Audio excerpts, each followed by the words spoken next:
Hi, everybody. Welcome to Q&A Tuesday. I often give the, sort of lesson or idea or thought that we've all really heard before, call it drop the knife. And it's not really something I made up. I heard it along the way. And there's a beautiful sacred text that speaks about dropping the knife of self-condemnation and self-attack and as if you are holding a knife and sort of stabbing whatever it is that you don't like with it. And at the time of this recording, there's war on planet Earth, and that seems to be something that has been around for as long as we can remember. Tribes and people and organizations and groups fighting each other and becoming very angry. And I find it really powerful to notice that kind of war that lives within, that rises up inside, that feels like knife holding, and the way we'll attack ourselves when it comes to some kind of behavior or ongoing story or ways that we are acting. And, this Q&A started out of people particularly concerned with overeating and binge eating and eating behavior, which was my experience. And so I feel like I have sort of a firsthand contact with that. And I'll tell you a little story. I remember vividly, where I lived and the general time. It was in Denver, Colorado, in the United States. And I was in my 20s. Really mid to earlier 20s, which is when I moved there as a great departure from, the city I lived in, where I mostly grew up, and Seattle, which is where I live now. So off I went. I had an aunt in Denver and had my own apartment and my own new job and new friends, and kind of had this whole feeling of entering this new place with discovery and an open mind. And of course, maybe 6 months into living there, that was very exciting, and there was lots of newness. And there was also the things that disturbed me and haunted me and bothered me, which were still present, kind of under the surface, like in my nervous system, in my belief system, at an underlying level. Of course, they reappeared as I encountered life, and had my binge eating behavior might have paused for a little bit, and then it returned. And I feel like when I speak of it that way, it's like it returned, like it's something outside of me that came in and descended upon me, like we all often feel when we've got some kind of repetitive behavior running that we think, I hate this. I don't like the story I'm telling. I don't like the thing that I'm doing. I don't like that I just did it. But in any case, I found yet another therapist. I feel like already in my 20s, I'd been to lots of people who were therapists or consultants or somebody who could help, or, maybe I saw them once, maybe I saw them for a whole series. But I went hunting for help. And there's something wonderful about asking for help. It is powerful. And there's other people that have experienced what we've gone through before. And that was a good thing. So I was in a group, and I remember that the woman who led this particular group, said she had also had binge eating behavior and over drinking behavior. So sort of binge eating, heavy drinking with alcohol, and just really liked and considered herself like a sort of looking at relationship and codependency and what we do with just dependency and what that is. And it was quite useful, and I didn't get all of it. But I came in one day and I said in the group that I had been very upset because of this ongoing binging behavior that wasn't ending. I wanted it to stop, and it just seemed like it kept coming back with a vengeance. It would just overwhelm me like a tidal wave, and I'd have so many strong feelings. This was underway for a while, and I didn't realize that just by looking and being a part of this group and hearing over and over again, that I could look at this whole thing differently. Finally, sort of something was sinking in, and I didn't realize it. When I stopped thinking so much about it and analyzing and judging and holding a knife in my hand about everything that was underway, something was sometimes relaxing. I wasn't always doing this behavior. I wasn't always thinking about it. I wasn't constantly aggressive or isolating. I did have friends. I did other things in my life. I actually had a job. So anyways, it was underway for a while. We met weekly. And then there was a day when I had just what I thought of as a horrendous binge eating episode. Really awful. And what I would mean by awful is that it just feels like it's gripping and takes over, and there's sort of no end to it, it feels like, until it's just the energy is spent, kind of past the point of pain, very difficult. And like it just something felt incredibly like a volcano or some kind of just that strong, overwhelming feeling that maybe many of us have had, even if you don't engage in like kind of compulsive behavior, but you do something, you might have behavior, but you might be just thinking a certain way. Like, there's my sister again, who drives me crazy. It's like this every time, or my father or my mother. And there it goes again. Like you're one of a barking dog that when it gets around that particular thing, there's a fight, there's a war, there's, some sort of intensity. And I saw that I had this, and it felt like I had some reprieve. There had been some peace from that for a while. And I thought, so maybe something's working, or the way the mind will kind of step back and judge you and give you like, I think you're getting a C, you maybe get a C+ soon, or just kind of that judgment that is running and talking and, chattering away about how it is that you're doing. Still took that voice quite seriously at the time. But in any case, I had this, what I felt like was a terrible episode. And, some of you, speaking with somebody last week who doesn't binge eat at all and actually doesn't have any sort of behavioral or substance, like using something physical to escape. And she instead just gets very, very overwhelmed and cannot sleep at all, and is just incredibly full of thinking and feeling throughout her body, and feels like her heart starts to beat fast, and she has nervous tension that actually aches in her muscles. So her nervous system is kind of on high alert, and she hates that, and she wants that to go away. So it can be something like that. Some kind of emotional experience or something that seems to be repetitive. It's not the only time you've ever had it in your life. Panic attack, somebody else in year of inquiry is looking at procrastination and avoiding doing something or whatever that is. So you can hold that and just see how much the mind has an aggressive stance towards that.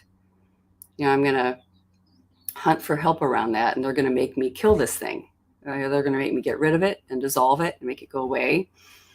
And that's okay. Of course we'd be desire balance, of course.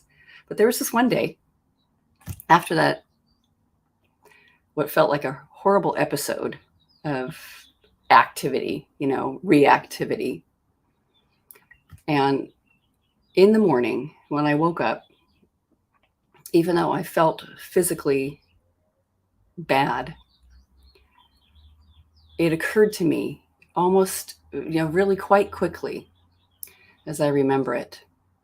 What if I didn't hate that happened? What if I wasn't depressed and full of dread and started to think, this is never going to go away. This will always be the way it is. What if I didn't just take a stand on it that's like that, where I'm just ashamed and guilty and attacking myself and saying nothing will ever work. This is awful. That thing that I tried didn't work. This is a failure. The group is a failure. Everything's collapsing. All is for nothing. There's a terrible void and it's just awful and horrific and nothing will ever really work out. Incredibly depressive. I'm laughing with myself. I know, not so funny when you're in it. But what if it just occurred to me, what if I don't move in that direction? I mean, I just saw it. It wasn't even trying not to move in that direction. It was kind of like, oh, there goes the mind, full of how horrible it is and so depressing, incredibly pessimistic. It's just doing this extreme negativity about whatever's happened. And what if I don't believe it? What if I don't believe it? What if I do actually drop that knife of aggression and dread? Just the thought of what if I don't believe it? Like I'd heard it so many times and something actually was dropped about it. It was like, I know that going down that road with all that self-hatred for whatever it is I've done doesn't really do anything. It's certainly not soothing.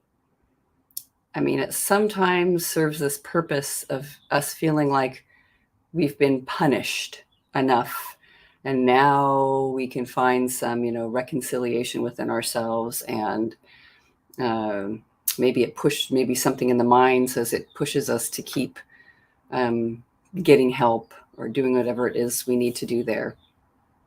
So, maybe it has its purpose, right, in human experience, guilt and aggression and all of that. But we know it doesn't work, just like we know war doesn't resolve anything.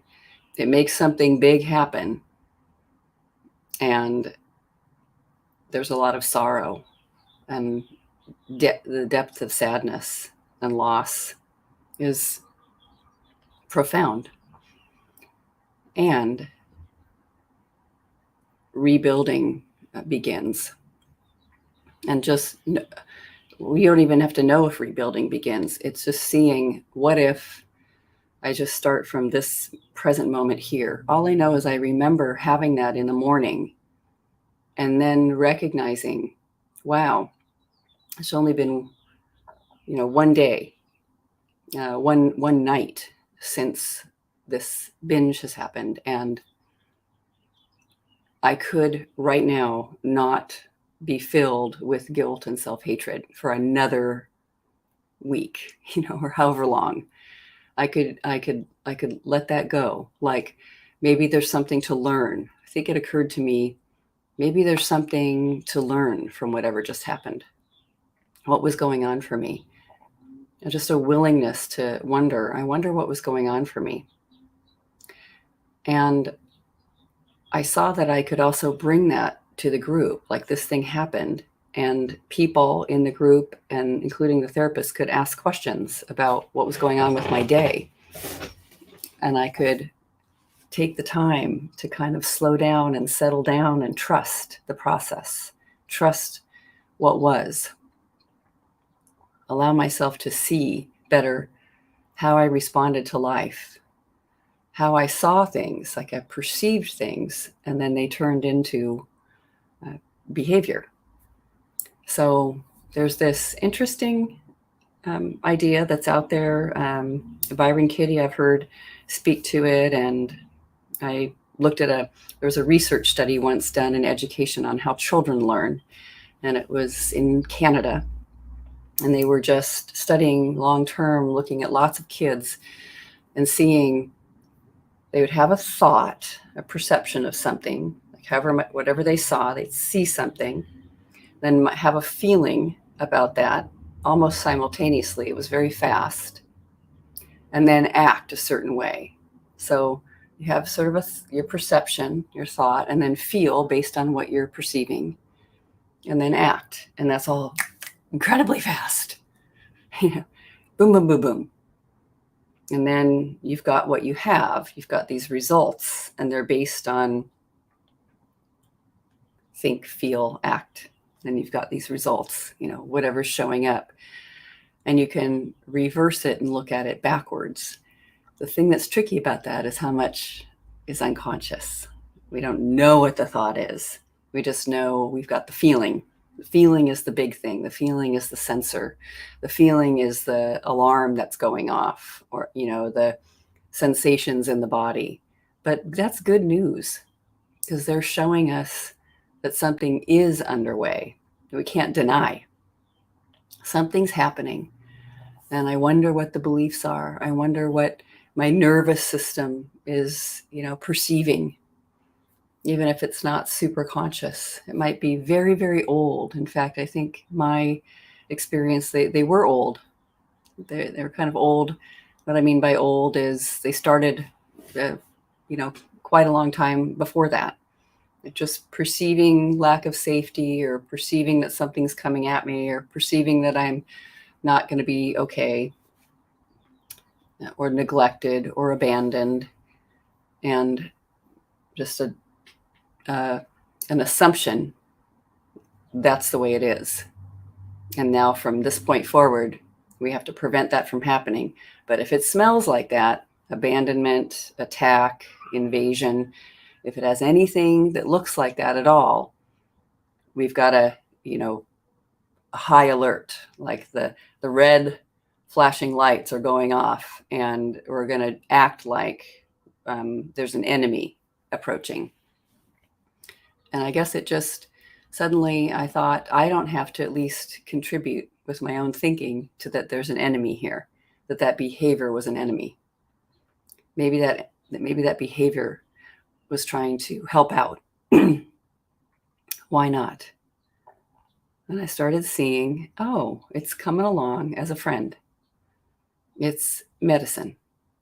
It's attempting, this story is medicine. It thinks. It's just thought. And actually, the feelings are showing me it's not really true for me. It's asking me to look again. It's not just quickly assuming based on the little tiny speck of what I have that's being perceived, that I'm just putting together something that happened, whatever it was that happened that day, that built up and resulted in a binge. For me, binge eating as my medicine was just a few handful of thoughts that had started way earlier. And the great news about that is I could see how my nervous system was, lined up, and what I could do with those thoughts, that I could kind of bring them more to the surface, and then really wonder, what would it be like? Is that really true? What would it be like if I didn't believe it? I could be abandoned. This is not safe. This situation is dangerous, emotionally dangerous. Like, my friend might not like me. Maybe my boss is going to fire my boss doesn't like what I just did. What if that isn't a dangerous experience? If somebody doesn't like me, or my boss is about to fire me, or whatever it is that's going on, what if this isn't as dangerous as I'm believing it is? What if it's not? Because how could I really know? Who would I be without that story? It's not 100%, and it can look really very, very, very dangerous, and that's okay physically and emotionally. We're not saying something isn't, like war.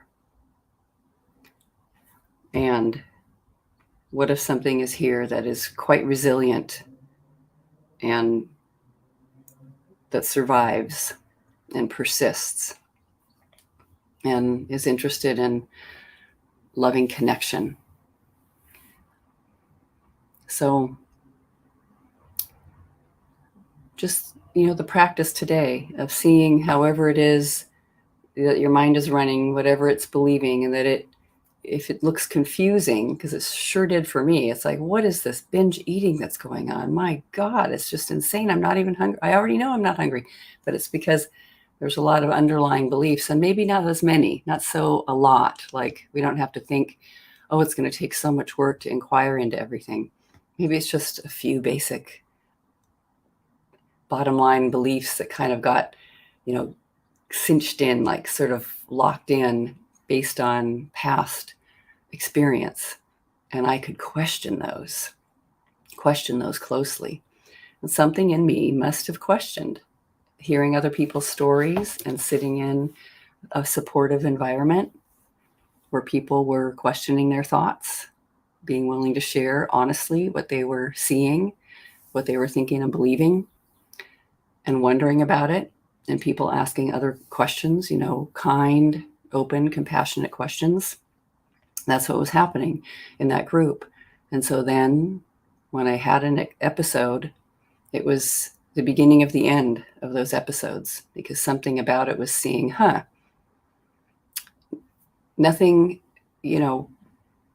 permanently wrong with the way that's been happening, but I am really eager to do it a different way. But maybe it doesn't take control and knife wielding to make this change. Maybe there's another way that's loving and compassionate and kind. And that power of love and acceptance is 100 times more powerful than attacking myself with a knife. And I began to see that that was true.